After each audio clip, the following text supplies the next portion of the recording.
ಗ್ರಂಥಾಂತರಂಗದಲ್ಲಿ doctor KS. Narayanachar ಇವರು ಬರೆದ ರಾಮಾಯಣ ರೋಚಕ ಕಥಾಮಾಲಿಕೆ 1 ಶ್ರೀರಾಮಾಯಣ ಪಾತ್ರ ಪ್ರಪಂಚ. ಅಧ್ಯಾಯ 7 ಲಕ್ಷ್ಮಣನ ಪಾತ್ರದ ಪರಿಚಯದ ಮುಂದುವರೆದ 8ನೆಯ ಭಾಗ. ಊರ್ಮಿಳೆಗಾಗಿ ಮರಗುವವರು ಮಾನವೀಯತೆಯ ಮಾನದಂಡದ ಒಳಗಿನಿಂದಲೇ ರಾಮಾಯಣವನ್ನೆಳೆಯುವರೆಂದು ಹೇಳಲೇಬೇಕಾಗಿದೆ.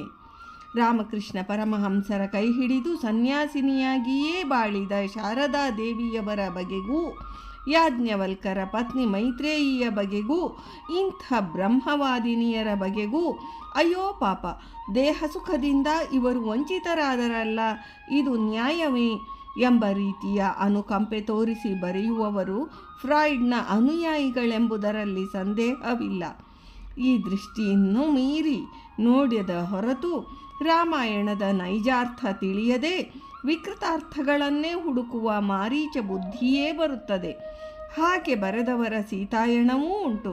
ಸೀತಾ ಅಯನ ಸೀತಾಯನವೇ ಹೊರತು ನ ಅಲ್ಲ ಎಂಬುದೂ ತಿಳಿಯದ, ಸಂಸ್ಕೃತವೇ ಬಾರದ ಈ ಮಾರೀಚರು ರಾಮಾಯಣವನ್ನು ಎಷ್ಟು ಚೆನ್ನಾಗಿ ಓದಿರಬಹುದು ಊಹಿಸಿ. ಎಲ್ಲವೋ ಬಂದಿರುವವರು ಇಬ್ಬರು ಪುರುಷರು, ನಿಮ್ಮ ನಡುವೆ ಒಬ್ಬಳೇ ಹೆಂಗಸು ಎಂಬ ವಿಕೃತ ಮಾಂಸಧ್ವನಿಯನ್ನು ಮೊದಲು ರಾಮಾಯಣದಲ್ಲೇ ಎತ್ತಿದವನು ವಿರಾಧನೆಂಬ ರಾಕ್ಷಸ. ಅಧರ್ಮಾಚಾರಿಣವು ಪಾಪವು ಕೌ ಯುವಾಂ ಮುನಿದೂಷಣವು. ಅರಣ್ಯಕಾಂಡದ 2ನೇ ಸರ್ಗದ 12ನೇ ಶ್ಲೋಕ. ಇಲ್ಲಿ ಧ್ವನಿದೋಷೋ ವರ್ಜನೀಯ ಎಂಬ ಗೋವಿಂದರಾಜೀಯ ವ್ಯಾಖ್ಯಾನದ ಮಾತನ್ನು ನೆನೆಸಿ ಅವನ್ನು ಮುಂದುವರಿಸಿದವಳು ಶೂರ್ಪಣಖಿ. ದೃಷ್ಟ ತತ್ರ ಮಯಾ ನಾರಿ ತಯೋರ್ಮಧ್ಯೆ ಸಮಧ್ಯಮ. ಅರಣ್ಯಕಾಂಡದ 19ನೇ ಸ್ಕಂದದ 17ನೇ ಶ್ಲೋಕ. ಈ ವಿಕೃತ ವಿಕ್ಷಿಪ್ತ ಮನೋರೋಗದ ರಾಕ್ಷಸರ ಭಾವಕ್ಕೆ ಅಬ್ನಾರ್ಮಲ್ ಸೈಕಾಲಜಿ ವ್ಯಾಖ್ಯಾನ ಬರದಂತೆ ಇಂದಿನ ಮಾರೀಚರೂ ರಾವಣರೂ ಬರೆಯುವುದಕ್ಕೆಲ್ಲ ವಾಲ್ಮೀಕಿ ಸಂತಾನದವರೇ ಉತ್ತರಿಸಬೇಕು. ಯಾವ ಆಸ್ಪತ್ರೆಗಳಲ್ಲಿ ಅವರಿರಬೇಕೋ ಅಲ್ಲಿದ್ದರೆ ಎಲ್ಲರಿಗೂ ಕ್ಷೇಮವಲ್ಲವೇ? ಸಂಸಾರವೇ ಸರ್ವಸ್ವವಲ್ಲ ಎಂಬುದು ರಾಮಾಯಣದ ಅದರ ಕವಿಯ ಮಹಾಪಾತ್ರಗಳ ದೃಷ್ಟಿ. ಅದೇ ಸರ್ವಸ್ವ ಎಂಬುವವರು ಇದನ್ನು ಅರ್ಥೈಸಲು ಕೈಗೇಕೆ ಎತ್ತಿಕೊಳ್ಳುವರೆಂಬುದೇ ಸೋಜಿಗ. ಇರಲಿ. 3ನೆಯ ಅಂಶ. ಲಕ್ಷ್ಮಣ ರಾಮನನ್ನು ಚಿತ್ರಕೂಟದಲ್ಲಿ ಕಾಣಬಂದ ಭರತನನ್ನು ಶಂಕಿಸಿದ್ದು ಈ ರಾಮ ಪ್ರೀತ್ಯಾತಿಶಯದಿಂದಲೇ. ಭರತನ ನಿಜ ಗುಣ ಅವನಿಗೆ ತಿಳಿಯದೇ ಇಲ್ಲ. ಅವನೇ ಅದನ್ನು ಮನಸಾರೆ ವರ್ಣಿಸಿರುವುದನ್ನು ಆಗಲೇ ತೋರಿಸಿ ಆಗಿದೆ. ಆ ಶಂಕೆಯೂ ಕ್ಷಣಕಾಲ ಮಾತ್ರವೇ ಇತ್ತು. ಇಂಥ ಲಕ್ಷ್ಮಣನನ್ನು ಗುಹನೂ ಶಂಕಿಸಿದ. ಒಬ್ಬ ತಮ್ಮ ಕಾಡಿಗಟ್ಟಿದ, ಇನ್ನೊಬ್ಬ ಬಿಚ್ಚುಗತ್ತಿಯೊಡನೆ ಹಿಂದೆ ಬಂದ ಎನ್ನುತ್ತಾ ರಾಮ ರಕ್ಷೆಗೆ ತಾನೆಂದು ಸ್ಪರ್ಧಿಸುತ್ತಾ ಒಬ್ಬರನ್ನೊಬ್ಬರು ರಾತ್ರಿ ಇಡೀ ಜಾಗರಣೆ ಮಾಡಿದ ವೃತ್ತಾಂತವನ್ನು ಗುಹನೇ ಭರತನಿಗೆ ಹೇಳಿ ಲಕ್ಷ್ಮಣನ ರಾಮಪ್ರೀತಿಗೆ ಆರತಿ ಬೆಳಗಿದ್ದಾನೆ. ಅಯೋಧ್ಯಾಕಾಂಡದ 87ನೇ ಸರ್ಗ 22-23ನೇ ಶ್ಲೋಕ. 5ನೇ ಅಂಶ. ಲಕ್ಷ್ಮಣ ಅಲ್ಲಲ್ಲಿ ಆಡುವ ದೈವನಿಂದ ಪುರುಷ ಯತ್ನ ಪ್ರಶಂಸೆಯ ಮಾತುಗಳಿಗೂ ಅವು ರಾಮಾಭಿಷೇಕ ವಿಘ್ನ ಪ್ರಸಂಗಗಳಲ್ಲಿ ಬಂದುವೆಂಬುದನ್ನು ನೆನೆದರೆ ಅವು ರಾಮಾನುರಾಗ ಪ್ರಚೋದಿತಗಳೆಂದೇ ಮನಮುಟ್ಟುವವು. ಧ್ಯೇಯವು ಎಷ್ಟು ಉನ್ನತವಾದದಾದರೂ ಅದನ್ನು ಸಾಧಿಸುವ ಈ ವ್ಯವಹಾರ ಪ್ರಪಂಚವೂ ಅದರ ಮರ್ಯಾದೆಗಳು ಅಷ್ಟೇ ಉನ್ನತ ಪವಿತ್ರ ಎಂದು ಲಕ್ಷ್ಮಣ ನಂಬಿದ್ದವನು. ಶ್ರೀರಾಮನಿಗೇ ಅಲ್ಲಲ್ಲಿ ಉತ್ಸಾಹ ತಗ್ಗಿದಾಗ, ನಿರಾಸೆ ಕವಿದಾಗ ಲಕ್ಷ್ಮಣ ಸಮಯೋಚಿತವಾಗಿ ಅಣ್ಣನಿಗೆ ಸ್ಫೂರ್ತಿ ತುಂಬಲು ಆಡಿದ ಮಾತುಗಳು ಈ ವಿಷಯವನ್ನು ಸ್ಪಷ್ಟಪಡಿಸುತ್ತವೆ. ಈ ಮಾತುಗಳು ಉತ್ತಮವೂ ಪುಷ್ಕಳವೂ ಆಗಿದ್ದು ರಾಮ ಬಹು ಆದರದಿಂದ ಕೇಳುತ್ತಿದ್ದನೆಂದು ಮುನಿ ಬರೆದಿದ್ದಾನೆ. ಅಯೋಧ್ಯಾಕಾಂಡದ 53ನೇ ಸರ್ಗ 34ನೇ ಶ್ಲೋಕ. ಸೀತಾ ವಿಯೋಗದಿಂದ ಬಳಲಿ ಮೃತ ಜಟಾಯುವಿನ ದೇಹದ ಸರಿಯಾದ ಗುರುತೂ ಹತ್ತದೆ. ಸೀತೆಯನ್ನು ಯಾರೋ ರಾಕ್ಷಸರು ಕದ್ದು ಭಕ್ಷಿಸಿರಬೇಕೆಂದು ಭಾವಿಸಿ ಸಕಲ ಲೋಕ ಸಂಹಾರಕ್ಕೆಂದು ರಾಮ ಬಿಲ್ಲೆತ್ತಿದಾಗ ಏಕಸ್ಯ ನಾಪರಾಧೇನ ಲೋಕಾನ್ ಹಸ್ತುಂ ತ್ವಮರ್ಹಸಿ. ಅರಣ್ಯಕಾಂಡದ 65ನೇ ಸರ್ಗ 6ನೇ ಶ್ಲೋಕ. ಒಬ್ಬನ ಅಪರಾಧದ ಸಲುವಾಗಿ ಲೋಕವನ್ನೆಲ್ಲ ಕೊಲ್ಲಬಾರದೆಂಬ ಎಚ್ಚರಿಕೆಯನ್ನು ನೀಡಿ ರಾಮ ಕೋಪ ಇಳಿಸಿದ ಲಕ್ಷ್ಮಣ ಮುಂಗೋಪಿ ಎಂದರೆ ಸರಿಯೇ. ಈ ಮುಂದಿನ 66ನೇ ಅಧ್ಯಾಯದ ಲಕ್ಷ್ಮಣನ ಸಾಂತ್ವನ ವಾಕ್ಯಗಳು ವೇದಾಂತದ ಪರಿಧಿ ಎಂದೇ ಹೇಳಬೇಕಾಗಿದೆ. ಗೀತೆಯ ಸಾರಾಂಶವೇ ಇಲ್ಲಿದೆ. 6ನೆಯ ಅಂಶ. ಮಾಯಾ ಸೀತಾಹನನ ಪ್ರಸಂಗದಲ್ಲಿ ಲಕ್ಷ್ಮಣನಾಡುವ ಮಾತುಗಳು ರಾಮ ಸಮಾಧಾನಾರ್ಥವೇ. ಆದರೂ ಈ ಮಾತುಗಳಿಗೆ ಬಹು ಎಚ್ಚರಿಕೆಯಿಂದಲೇ ಅರ್ಥೈಸಬೇಕು. ನೋಡಿ ಹೇಗೆಂದು. ಒಳ್ಳೆಯ ಧರ್ಮ ದಾರಿಯಲ್ಲಿರುವ ನಿನ್ನನ್ನು ಆ ಧರ್ಮವು ರಕ್ಷಿಸಲಿಲ್ಲ. ಆದುದರಿಂದ ಧರ್ಮವು ನಿರರ್ಥಕ. ಮನುಷ್ಯರಿಗೆ ಇರುವಂತೆ ಪ್ರಾಣಿಗಳಿಗೂ ಇದೇ ಧರ್ಮಗಳಿಲ್ಲವಾದುದರಿಂದ ಇದೆಲ್ಲ ಅರ್ಥಹೀನವಾಗಿ ನಾವೇ ಮಾಡಿಕೊಂಡದ್ದು. ಅಧರ್ಮಿಷ್ಠರಿಗೆ ಅರ್ಥ ಬೆಳೆಯುವುದು, ಧರ್ಮಶೀಲರು ಸೊರಗಿ ಸಾಯುವುದು ಕಾಣುವುದರಿಂದ ಧರ್ಮವೂ ಅರ್ಥವೂ ವ್ಯರ್ಥವಾದವು.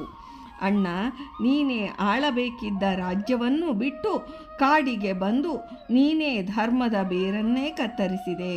ಅದೇ ಈ ಅನರ್ಥಕ್ಕೆಲ್ಲ ಮೂಲ. ಅರ್ಥವಿದ್ದವನೇ ಸುಖಿ, ಪಂಡಿತ, ಗಂಡಸು, ಅವನಿಗೆ ಮಿತ್ರರು ಬಾಂಧವರು. ಅರ್ಥವಿಲ್ಲದ್ದು ಕಾಮ, ಧರ್ಮ, ಮೋಕ್ಷಗಳು ಇವು ವ್ಯರ್ಥ. ಯುದ್ಧಕಾಂಡದ 83ನೇ ಸರ್ಗ ಪೂರ್ತ. ಈ ಇತ್ಯಾದಿ ಮಾತುಗಳು.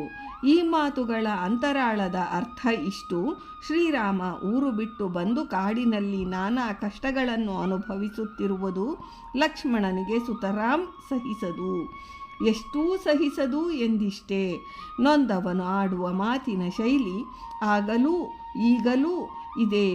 ನಾಯಕ ಭಾವದಲ್ಲಿ ಗಂಡ ಕೈಬಿಟ್ಟ ಹೆಂಡತಿಯ ಭಾವದಲ್ಲಿ ತಿರುಮಂಗೈ.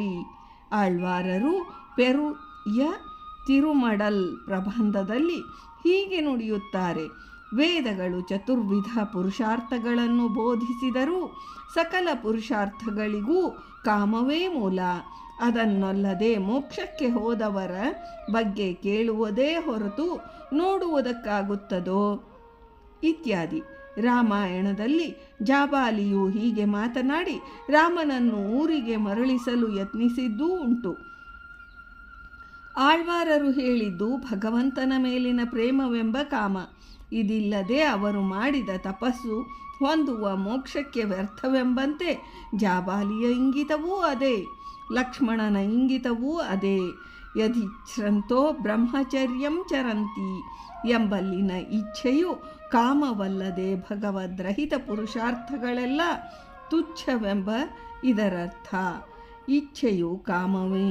ಮೋಕ್ಷವೂ ಸ್ವರ್ಗರೂಪದ್ದು ಸ್ವಾರ್ಥರೂಪದ್ದಾದರೆ ತ್ಯಾಜ್ಯವೇ ಎಂಬುದು ಪರಮೈಕಾಂತಿಗಳ ಮತ. ದೇವರಿಗಾಗಿ ಬಾಳಬೇಕು, ಬದುಕಬೇಕು, ಸಾಯಬೇಕು. ಅದು ಮೋಕ್ಷವಾದರಾಗಲಿ ಬಿಡಲಿ. ಇದೇ ಈ ಎಲ್ಲ ಮಹನೀಯರ ಇಂಥ ಮಾತುಗಳ ಅರ್ಥ. ಹಾಗಲ್ಲವಾದರೆ ಲಕ್ಷ್ಮಣನೇ ಧರ್ಮದ ಮೇಲೆ ಆಣೆ ಹಾಕುವ ಈ ಇಂದ್ರಜಿತದ್ವಯೇಯ ಶಪಥ ವಾಕ್ಯಕ್ಕೆ ಅರ್ಥ ಬರುವುದಿಲ್ಲ. ಧರ್ಮಾತ್ಮ ಸತ್ಯಸಂಧಶ್ಚ ರಾಮೋ ದಾಶರಥಿರ್ಯದಿ ಪೌರುಷೇ ಚ ಅಪ್ರತಿದ್ವಂದ್ವ ಶರ ಏನಂ ಜಹಿ ರಾವಣಿಂ. ಯುದ್ಧಕಾಂಡದ 73-73ನೇ ಶ್ಲೋಕ. ಎಲೈ ಬಾಣವೇ, ದಶರಥ ಪುತ್ರನಾದ ಶ್ರೀರಾಮನು ಧರ್ಮಾತ್ಮನೂ ಸತ್ಯಸಂಧನೂ ಪೌರುಷದಲ್ಲಿ ನಿಸೀಮನೂ ಆಗಿರುವುದರಿಂದಲೇ ಅದನ್ನು ಸ್ಥಾಪಿಸಲು ನೀನೀಗ ಈ ರಾವಣಿಯನ್ನು ಸಂಹರಿಸು. ಅವನ ಪರಾಕ್ರಮದಲ್ಲೂ ಅವನ ಧರ್ಮದಲ್ಲೂ ಸತ್ಯದಲ್ಲೂ ವಿಶ್ವಾಸವಿಲ್ಲದವನು ಹೀಗೆ ಆಡಿಯಾನೆ, ಸಾಧಿಸಿಯಾನೆ. ಲಕ್ಷ್ಮಣ ಜಿತೇಂದ್ರಿಯ, ರಾವಣಿಯು ಇಂದ್ರಜಿತ. ಒಬ್ಬನು ಇಂದ್ರಿಯಗಳನ್ನು ವಶದಲ್ಲಿಟ್ಟುಕೊಂಡು ಧರ್ಮ ಸಾಧಿಸಿದ, ಇನ್ನೊಬ್ಬ ಅವನ್ನು ಇಂದ್ರನನ್ನು ಬಗ್ಗಿಸಿ ಭೋಗಕ್ಕೆ ಅಳುವಡಿಸಿದ. ಒಬ್ಬ ತ್ಯಾಗಶಕ್ತಿ, ಇನ್ನೊಬ್ಬ ಭೋಗಶಕ್ತಿ. ಅದರ ಕೈಲಿ ಇದು ಸಾಯುವುದೇ ಧರ್ಮ ಎಂದು ಪ್ರಕರಣದ ಸಾಂಕೇತಿಕಾರ್ಥ. ಮರ್ಮ ನೋಡಿ, ಬಾಣ ಹೂಡಿದವನು ನರಶ್ರೇಷ್ಠ, ಹಾಗೆ ಹೂಡಿದ್ದು ಧನುಶ್ರೇಷ್ಠದಲ್ಲಿ ಹೂಡಲ್ಪಟ್ಟದ್ದು ಶರಶ್ರೇಷ್ಠ ಎಂದು ಮುನಿ ವರ್ಣಿಸಿದ್ದಾನೆ. ಶರಶ್ರೇಷ್ಠಂ ಧನುಶ್ರೇಷ್ಠೇ ನರಶ್ರೇಷ್ಠೋ ಅಭಿಸಂದಧೆ. ಇಂದ್ರಿಯ ನಿಗ್ರಹವೆಂಬ ಧನುಸ್ಸಿನಲ್ಲಿ ತ್ಯಾಗವೆಂಬ ಶಕ್ತಿಯನ್ನು ಹೂಡಿ ಉತ್ತಮ ಚಾರಿತ್ರ್ಯಶೀಲವುಳ್ಳ ಮಾನವನು ಸಾಧಿಸಲಾಗದ ಪುರುಷಾರ್ಥ ಉಂಟೋ ಎಂಬುದೇ ಧ್ವನಿ.